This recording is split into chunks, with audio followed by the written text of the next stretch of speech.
aesthetics. Let's talk about that and being an esthetician, because let's face it, everybody thinks facials as soon as they want to feel or become ageless. They go straight to the face. And I'm always saying what you put on your skin soaks in. Oh, yes, you're absolutely right about that. It sure does. And part of the expertise of that is understanding it's also what's going on the inside. What you eat, how you live, and lifestyle definitely shows on your face. Right. That is just the way it is. And part of remaining ageless is not only remembering that it's a spiritual thing in remaining ageless, but when you come in for a facial, you want to go ahead and bring the nutrition into the skin that it is lacking the most. So if you feed your skin the nutrition that it's lacking, your skin has no choice but to rejuvenate. Okay. So it's more about rejuvenation than it is, I don't even like the term anti-aging. Right. We move forward and we offer ourselves the nutrition that we need and what we're lacking.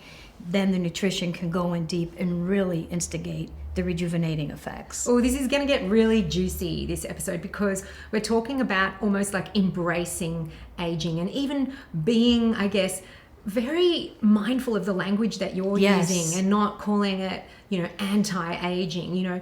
You, if I may say, are going to be 65. Yes. Looking fantastic. Not just, with the glowing skin in your face, but you are vibrant, vitalistic, athletic, and practice what you preach in terms of, that lifestyle. And full disclosure here, I haven't actually had any of your facials yet. So there will come a time where, I'm already probably at the end of this episode. I'm going to be curious to see what you do. Yes. I invite you to give it a shot because when you come in, what my specialty is utilizing plasma. Right. Plasma technology. Plasma is the fourth element of nature. So we're using natural type of treatments as well as products to rejuvenate the skin from the inside out. Right. So we address the elastic bands within the skin to lift and tighten. What the facials Wait. What do you mean from the inside out? So utilizing plasma technology addresses the skin from the inside. So imagine your skin is the fabric. It is the fabric of your life. Right. It's what's holding you together, protecting your insides from the outside. So we must treat the skin as the organ that it is. So strengthening the elastic bands within the skin with plasma technology, and then utilizing stem cell technology going into the skin to rejuvenate the skin. Wow. It can help put time between, if you receive injectables, it's very popular. But can I just say, yes, you don't do that at your clinic. And No. this is exactly why I wanted to bring you on the show, because my audience are all about aging well naturally. Bingo. And, I'm not an advocate of the neurotoxins that can be injected, because we are talking from health being from the inside out. So whilst it may give a freezing effect, I guess, initially or whatever over time, or looking plumper or whatever, what it's doing as a foreign body within the body or a neurotoxin is starting to create, I guess, the aging from within as an inflammatory driver. So I'm really can't wait to deep dive into, I don't even know what plasma is or means. And I also am so curious into understanding how stem cells work and where do you get them from? Well, those are really great questions because it is what I consider cutting edge technology in the skincare industry. Stem cell research has been around for many, many, many years. We know the benefits of stem cells. The trick is when you are utilizing stem cells within skincare, what I practice are medically derived stem cell. When you put those into the skin, it has a rejuvenating effect because it works with the skin and triggering the fibroblast cells. Wow. Those are the cells that are called to order when you're hurt. How do you form a scab? Yeah. When you have surgery, how your skin reconnects. Those are fibroblasts. It's interesting that you say that. Let's talk about the fibroblasts. You're saying like this, the skin reconnects like this. This Yes. is an important thing to talk about because when I gave birth naturally, I didn't get cut. I allowed the tearing to happen. Right. And that means that it can bond back in the same Yes. fashion. But when you have, is it called an episiotomy? Yes. When you have that, it's very hard for the skin to bond, which Right. is why people need stitches. So let's talk about how the skin wants to naturally repair and heal by creating what? Trauma within the skin? Yes, it's an intentional trauma. So Wow. so when you create an intentional trauma, a controlled trauma, it causes the fibroblast cell to come to attention. And when you do that, the skin has a chance to re-thicken up and pick up. So we fight gravity because it's gravity, it pulls us down. So by thickening up the elastic bands within the skin gives you that lifting effect. Amazing. And there's things that it will help put off, some people like to have surgical procedures done. Yeah. Some people don't. Yeah. So my facials are focused in for those that haven't, don't want to, Or want to hold off. or it can also enhance and help heal That's true. those that have had it.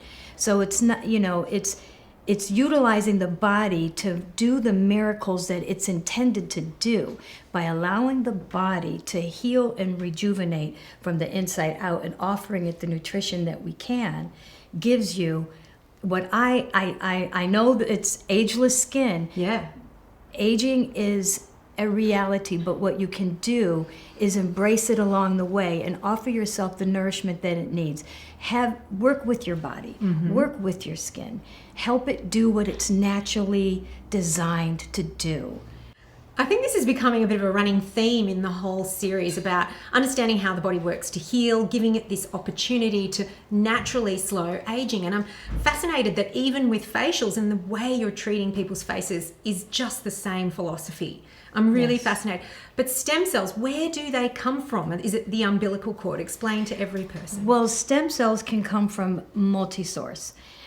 Particularly the ones that I'm utilizing are medically derived from adipose tissue. Stem cells can be derived from different departments of the body.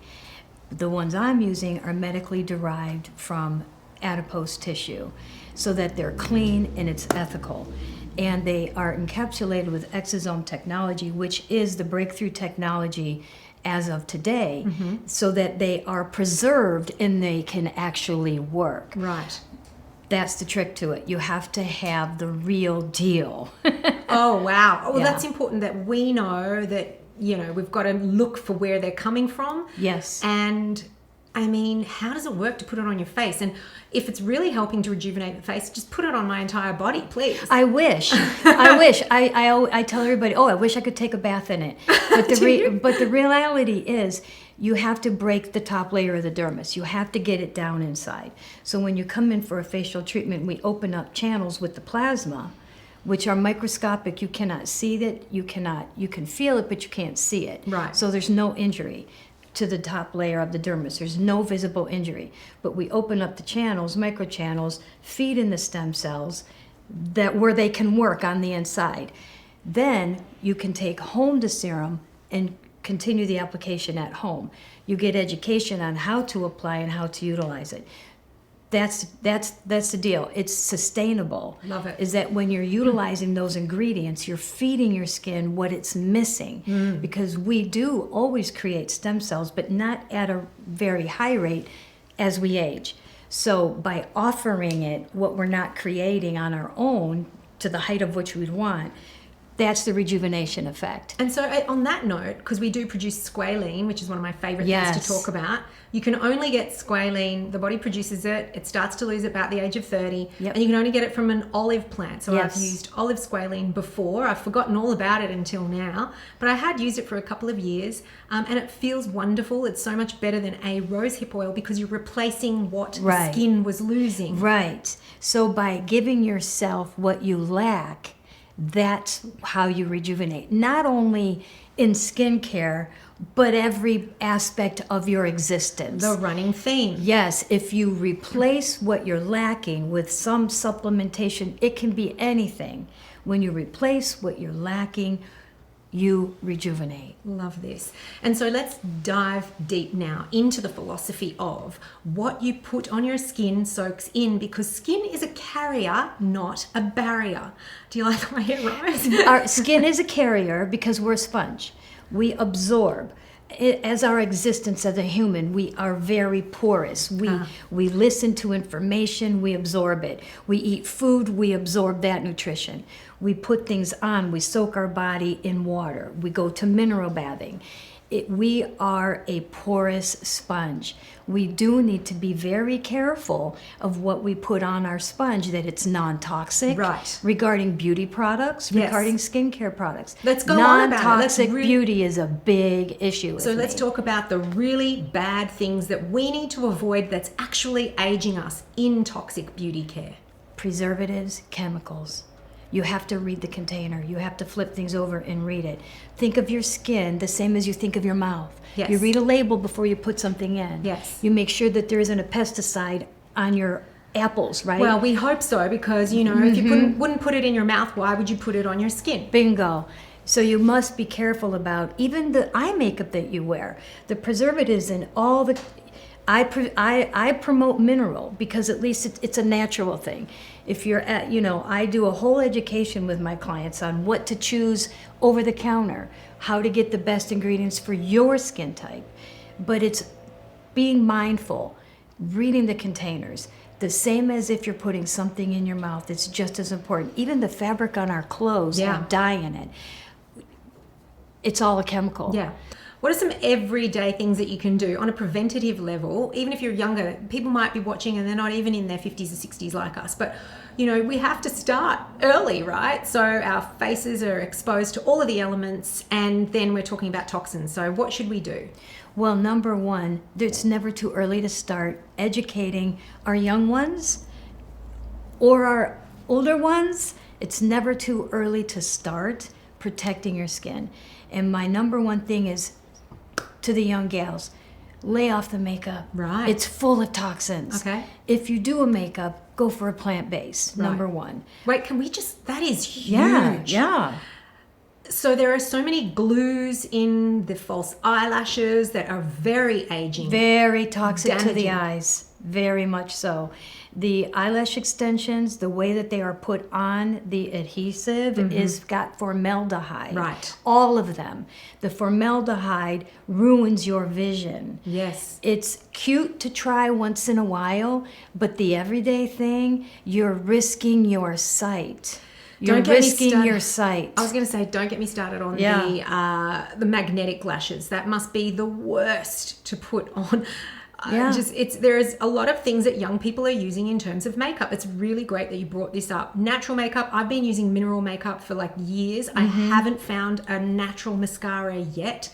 That's my bad. Imagine how much younger I could look if I was using natural mascara. Well, they are out there. They are out there, and it takes a little bit of research without me naming all of the brands, but they are out there, and it's worth investigating because the effort that you put into it while you're still young, for the young gals, the payoff is later on. Right. Well, I'm evidence of that. Yeah. I've never used like toners and cleansers and all of that sort of stuff, but if I do, they're going to be completely natural, coconut oil based, all that sort of stuff.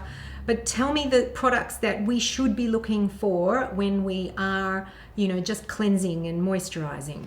Well, you touched on a thing with the barrier, right? You have a lipid barrier that protects your skin. It's a very thin tissue lining. It's the way we are created. You don't want to compromise that barrier. You don't want to use harsh chemicals. You don't want to use cosmetics with a lot of ingredients that you can't pronounce. If you cannot pronounce it, you do not want it. So SLS, which is a word or acronym in brackets, stands for sodium lauryl sulfate. It's a foaming ingredient. It's in soaps. We wouldn't want to put that on our face to wash our face. Propylparabens, they're glues. They make things like sticky and humectants. You don't want to put that on your face. The more natural, the better. Right. The more natural, the better. It'll probably have a very short shelf life as well. So we need to keep in mind. Yep. So can we just also address the elephant in the room? And that is that here we are talking about aesthetics because there's vanity that's popping into this. Well, the whole beauty industry is built on that. Yeah. And it's okay, right? That's because we, as in our human experience, we're always face forward, right? It's where you meet and greet people's right here. Well, I also have a theory about us we're spending too much time in a selfie mode. Yes. And we're checking our reflection way too much. We shouldn't be looking at ourselves for that many hours a day. Bingo. And not under a microscope constantly. We have to stop over analyzing ourselves. Take a step back from the mirror and appreciate the absolute miracle that you are. The fact that you're here, the fact that you're here now is a miracle in and of itself. Take a step back from the mirror, put it to the side, and learn to love and appreciate yourself for the beautiful human being that you are. We are all created absolutely perfect and beautiful. You have to know that before you ever look in the mirror. It's a mindset. This is why I brought you on the show. You got to know that you're beautiful before you ever look at that mirror. Yes. It's the way that you get up out of bed in the morning, yes, knowing that you're a masterpiece. Know that you are created in perfection. What you do after that is a side issue. You have to know that in here. Therefore, when you look in the mirror, you won't beat yourself up over, oh my gosh, I have a wrinkle here. Oh my gosh, I have a pimple there. Oh my gosh, I have a scar right on my forehead. You know what lucky thing I do? That means I'm alive. Wow. That means I'm alive. So we do have to take a step back from the mirror, the phone, the camera, all of it. Stop over analyzing yourself and learn to appreciate the beautiful human being that you are. This is the essence of what becoming ageless is really about. This is the conversation, because I think there's nothing wrong with wrinkles. No, I don't either. And I call it accepting. I call it that we should have normalizing the process, because we all live it. We all live it. It's just a matter of how long our life is gifted to us. But that's the natural progression. And on that note, that's why the work that you do is important, because it actually can help prolong the life if you're not injecting those poisons and neurotoxins. Yes, and when you visit me, the whole thing that happens at my business is educating and enlightening on how beautiful you are. When you come in to see me, all I'm doing is enhancing what God has already given you. You've already been gifted the best gift of them all. What I do is expose that naturally and allow your skin to rejuvenate naturally. For those who have already had, fillers and Botox and neurotoxins, there is no shame in this. We are human. What can we do, though, to start to detox from that? Well, that is a very, very big trend right now. Going into 2025, what I've noticed in my practice is a lot of ladies are just taking a little step back and receiving what I consider that as an accent service, putting time between the next visit. Okay. And facials like the one that I perform gives you a little bit of time between those visits to your injector. And you can put more space between the visits. Start re-evaluating what your priority in life is. But either way, the treatments that I have, they can sometimes replace that need or put space between. A lot of people enjoy that accent service. And what I recommend is just maybe putting a little bit of time, a little bit of space between the next visit, and incorporating other types of practices in between that time. As a wellness expert, I must say the best thing to do to detox from heavy metals, which is basically what they are, is, you've got foods like cilantro, coriander. It's a great heavy metal detoxifier. And then we also need binders that help to extract that out of the system through, the digestive system and the natural detoxification pathways. Those binders could be things like fulvic, which is fantastic. Right. Activated charcoal, all those sorts of things. And, maybe even a parasite cleanse at the same time. Having the neurotoxins, having Botox and fillers is a perfect breeding ground for strep A, strep B, right, E. coli, SIBO, gut, small intestinal bowel overgrowth. So we really need to detox. Well, so you can say even it out. So receiving these accent services, and on the other hand, living a clean, healthy lifestyle will help counteract, so to speak. Yes. So to speak. Yes, Yeah. It's that delicate balance. Yep.